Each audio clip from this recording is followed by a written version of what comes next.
Today is Turbo Day. You guys commented and said that we need to ride this thing, and actually, we never thought about riding it.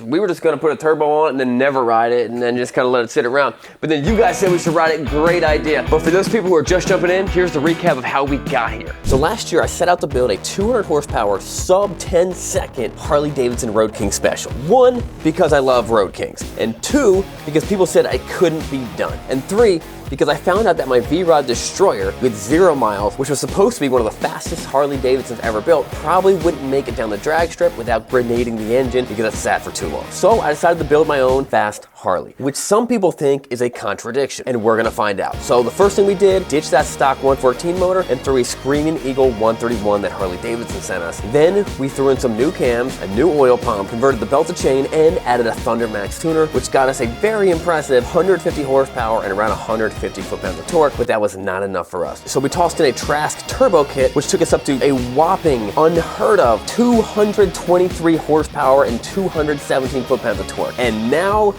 we're gonna ride it. That was an awesome recap. Great recap. Nailed it. So today is Turbo Day. It's also beef jerky stick day. Oh, nice.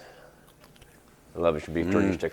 I can tell these were open for the weekend. Yeah, they've been in my pocket for the past 2 hours. Okay, tell everyone why we took us a month before we even ride this thing. So what happened is we had the map sensor here go bad while it was on the dyno. And we had to wait to get a new map sensor. That finally came in, and we're gonna throw it on, and then we should be able to go ride. Map sensor is the air pressure Manifold air pressure sensor. And for a boosted vehicle, that's some pretty important data. So we didn't want to mess with it. That's why we haven't ridden it yet. Okay, what's your game plan? First seat has to come off, and then tank needs to get lifted up a little bit. This right here is the sensor we're replacing.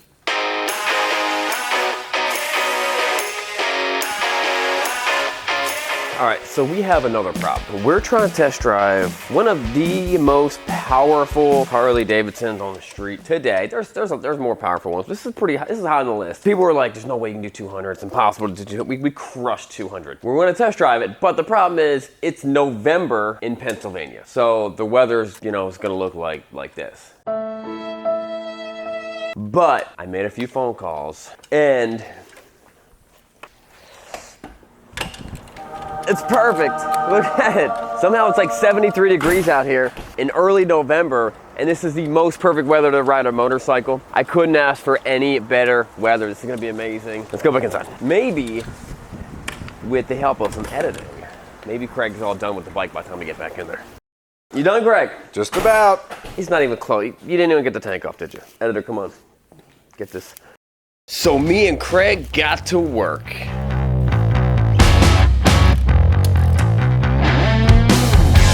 Yeah, so the problem we were having is it was kind of doing what it was kind of knocking. Let's go pull this thing outside and let's fire it up, see what it sounds like. What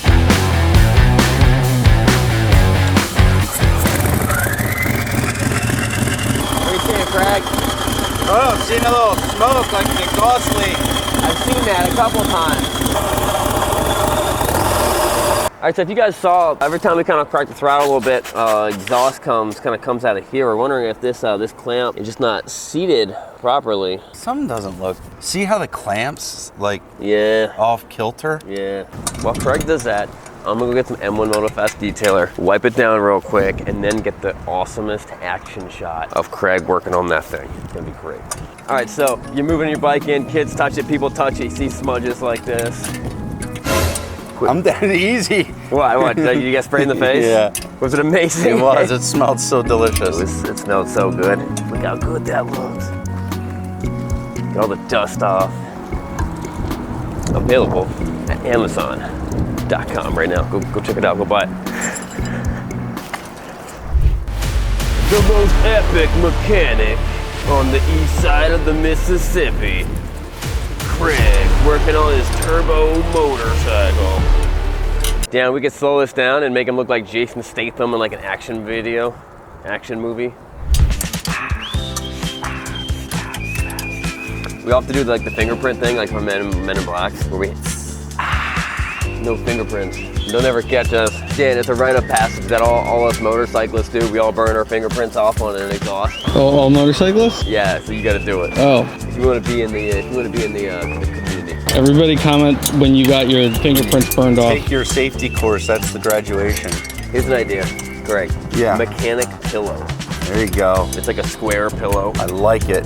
Maybe it has like a little tool thing on the side, but you can lay your head on it when you're laying on the ground. So instead of my pillow, it's like Craig's pillow, Mechanic pillow. M pillow, next pillow. Mechanic pillow. Do you want to grab some wrenches? Yeah, which wrenches you need? Do like 5/8 up to 3/4. I did. This is how I die. I got run over by a truck, laying on the floor, doing what I love. My tombstone will say, why wasn't he just inside the shop? Think we're done? I think so. Let's see what happens. Moment of truth. Sounds good. Yeah. I think we're ready. Hey guys, don't forget to stick around to the end because we have a special announcement for a special thing. You're gonna love it.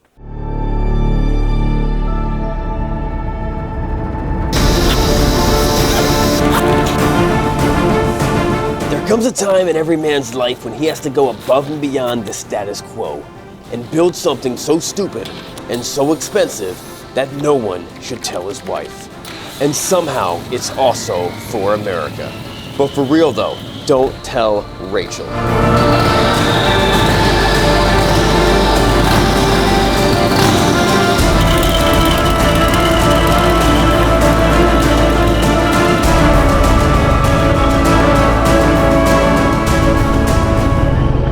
All right, so this is, without a question, the most powerful Harley Davidson I've ever ridden, and probably any of you have ever ridden. There's someone out there who's ridden a 300, 400, these pro drag motorcycles, but I've never ridden one. Oh man, I am excited. This is gonna be insane. This is gonna be a blast. I'm gonna ease into it, take it easy. I gotta make sure I know what it's gonna do when it does what it does. All right, so I am really, really excited to test drive this bike. I mean, I've been waiting to ride this turbo bike and have it built and rideable for almost a year now. But I'm concerned about two things. One, that knocking that happens at idle, but then once you get the RPMs a little higher, it goes away.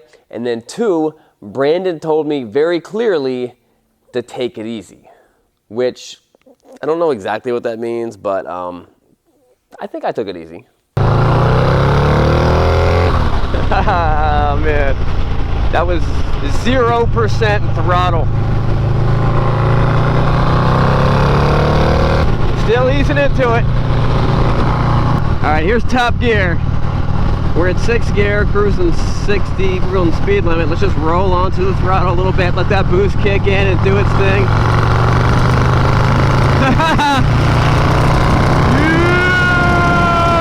Wow. All right, so anytime you do a very, very large modification, especially something like a turbo or a supercharger, something really big, you want to ease into it. You don't want to jump out and just give it all it's got. For me, I'm doing that because I don't know how the bike's gonna react to it. Whether it's gonna start, as soon as boost hits, it's gonna start kicking, spinning tires and kicking the back end out or whatever. I don't know. So I am kind of taking it easy as I can, and then I'll go down and start getting more aggressive at lower and lower gears to really feel the thing out. So the way this tuner actually works, you can do a lot from the dyno, but you get even more from actual real world road riding conditions. So just riding the way you do, it gives it more and more and more data points. And the more data points it has, the more it's able to make decisions on air fuel information. I gotta admit though, this is a blast, and I'm still just barely getting into it. All right, Craig, let's get in 2nd gear when I say go, and we'll get up to the speed limit of the highway.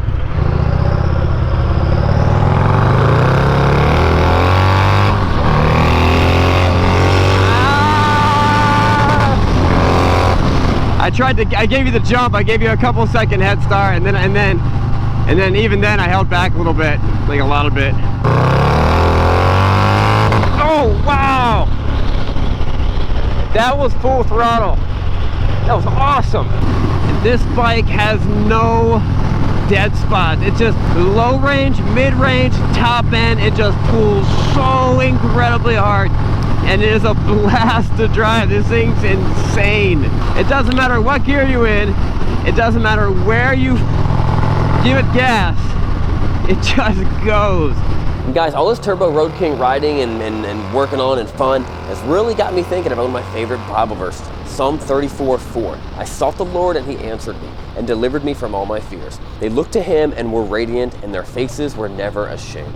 This thing is insane. It's so much fun to ride. Looked like it. And I'm pretty sure that when you turned the computer off and turned it back on, it added the new data points in, and it felt differently. Like it boosted much faster, much harder. Oh, really? At the lower speed. Yeah, it's a blast. You want to ride it?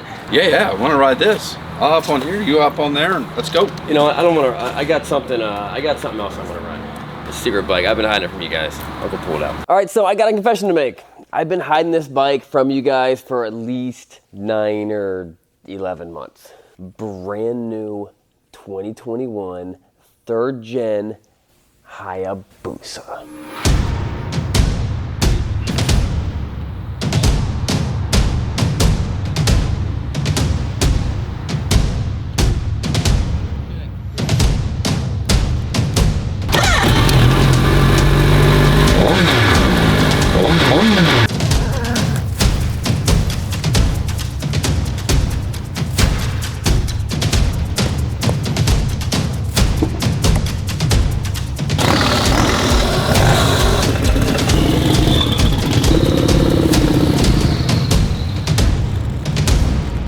Okay, so I brought up the Busa so that I could adequately keep up with the Road King, because the Hayabusa is one of the fastest motorcycles ever made. And Craig loved riding the Road King. He thought it was super fast because it was. But we had some camera and audio failures, so here's 5 seconds of awkward, quiet riding. So on the way back, we started hearing some funny noises. Brandon told us specifically, watch out for overheating and also watch out for pinging. And we started hearing a little bit of pinging on boost. We also started hearing a weird chirping noise on boost. So we called Brandon and he told us to use 93 octane and not 90 octane, which is what we were using. I'm not really sure why we used 90 instead of 93, but whatever. And then we decided to go out one more time. This time, me riding the Road King and Craig riding the Hayabusa. Now, obviously, the Hayabusa is way faster than the Road King. It's lighter, it's incredibly fast. It's one of the fastest bikes out there, and no one is questioning that. But while we have both bikes here, in the name of science, it would be interesting to find out which one could get to the legal speed limit first.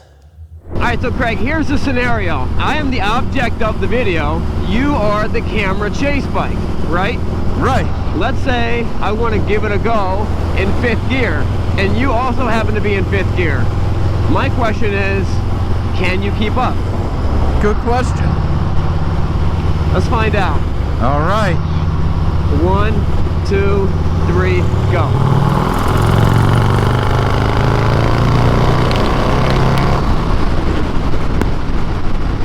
Well, apparently the answer is not out of the hole. Well, yeah, that's not fair. 5th gear, these bikes are geared so the final drive is so different. Let's try 4th gear. Let's just say happenstance, we're in 4th gear. And somebody were to say, ready, set, go.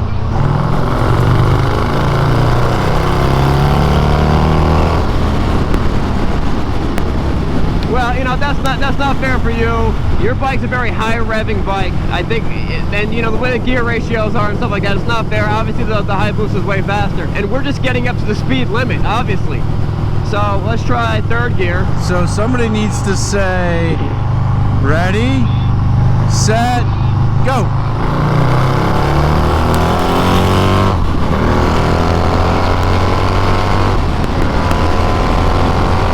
Holy mackerel, man, that thing runs like a scalded dog. I mean, obviously the Hayabusa is faster. It's one of the fastest bikes out there. We're just not doing it right, but that's pretty impressive. There's that chirp. It doesn't do it at the lower, when I'm putting a lot of load on it, but when I'm in a higher gear. That's the chain. That's the chain slap. Oh, that's the chain slap. I betcha. Yes, that is the chain slap. Is there a guy in there? He's fake. He's a fake man. Don't listen to anything that guy says.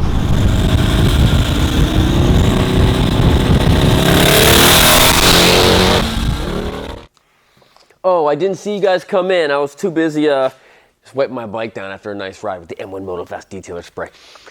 Guys, I'm just joking. I am though. But I'm pretty impressed. I'm pretty impressed with how this thing is. There's still some fine tuning. We need to get back to the dyno, get this thing put on there, and that chain was that chirping noise. We think that was the chain. The high octane made a big difference. We think that chain was making a noise, and it's touching something. I don't think it should be touching anything. So when you reach your hand up in there, you kind of get some filing. Yeah, it's like it's hitting the inner primary. It's hitting something. So a little bit concerned about that. Next, we're gonna go see Brandon, and hopefully, we got to get ourselves to a track and see what times this thing's run. Hopefully, we can get to the 10s, maybe even to the 9s, which would be awesome. And then at that point, they kick us off the track. All right, guys. So the day this video got released was Veterans Day, and I want to say to all the veterans out there, thank you very much. And to honor you guys, we did a special edition Bikes and Beard shirt just for veterans. It's got a big American flag on it. It's really awesome. And to make it even better, a portion of the proceeds that come in from the shirt are going to support the Motorcycle Relief Project. It's a 501c3 nonprofit organization that is made to take veterans and first responders with PTSD on week-long motorcycle rides and really help clear their head and get them focusing on other stuff. It's a really awesome company, and I'm super pumped about it. And every shirt that you guys buy, it's going to go and help out their cause. And then by the end of the year, once we sell everything out, I'm going to write these guys a big fat check. It's going to be really awesome. Guys, don't forget to subscribe. And you go to the link in the description to buy one. And we have a limited amount, so get them while you can and get them quick. See you guys later.